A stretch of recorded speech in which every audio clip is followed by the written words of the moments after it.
Pagdating sa branch, batiin muna ang mga kasamahan. Siyempre, kasama ko rin ang isang account counselor. Sa totoo lang mga boss, malaking tulong na may kapartner ka sa field. Magandang araw mga boss! Ako po si Boss Rai at welcome sa panibagong kwento ng buhay. Ngayon sisimulan natin ang isang mahabang paglalakbay. Hindi lang ito simpleng lakad papunta sa trabaho, kundi isang araw na puno ng aral, inspirasyon at kwento ng pangarap.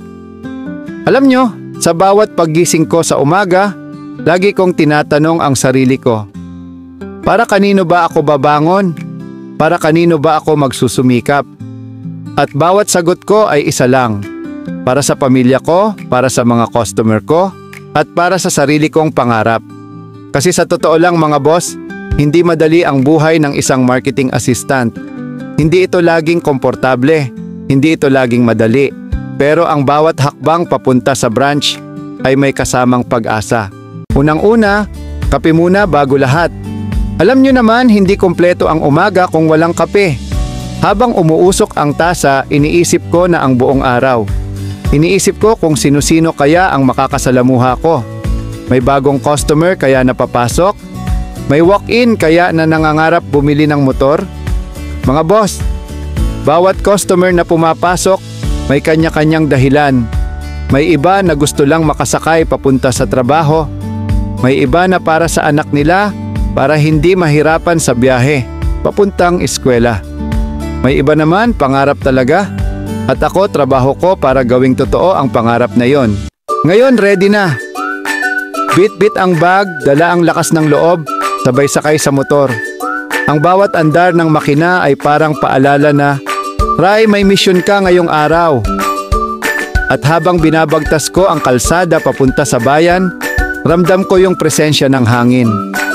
Ang init ng araw, ang halong amoy ng dagat at lupa, at yung tanawin ng mga bundok sa gilid, lahat yan, paalala na nasa Palawan ako. At dito, hindi lang basta trabaho ang ginagawa namin. Dito, nagbibigay kami ng bagong paraan ng pamumuhay. Sabi nga nila, iba ang saya ng may motor. Kasi motor ay kalayaan. Motor ay paraan para makarating saan mo man gustuhin. At bilang marketing assistant, iyon ang trabaho ko. Ang maging tulay ng tao papunta sa kalayaan na hinahanap nila. Pagdating sa Fields Market area, ibang klase ang tanawin. Ang daming tao, kanya-kanyang hanap buhay.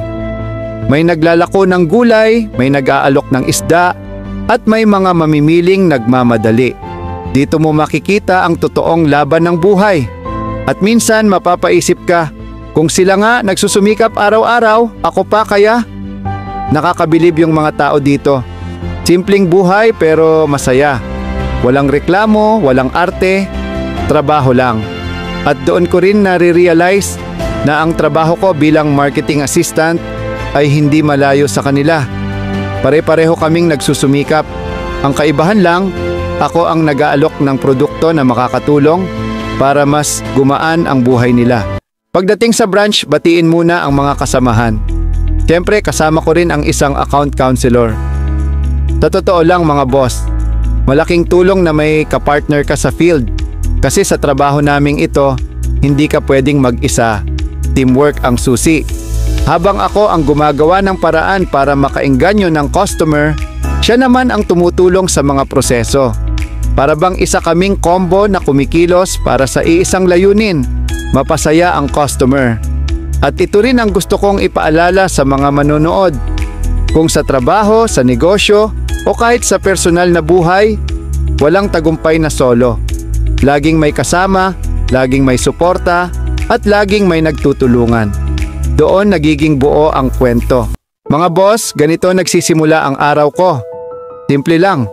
Gigising, maghahanda, dadaan sa palengke, at papasok sa branch. Pero sa likod ng simpleng simula na ito, andoon ang malaking kwento. Kwento ng isang pangarap. Kwento ng isang misyon. Kwento ng isang marketing assistant na naniniwala na bawat motor na naibebenta ay hindi lang transaksyon, kundi kwento ng pag-asa. At dito nagtatapos ang Chapter 1. Pero mga boss, huwag kayong bibitaw. Dahil sa susunod na kabanata, makikilala natin ang mga tunay na bida sa kwento na ito, ang ating mga customer.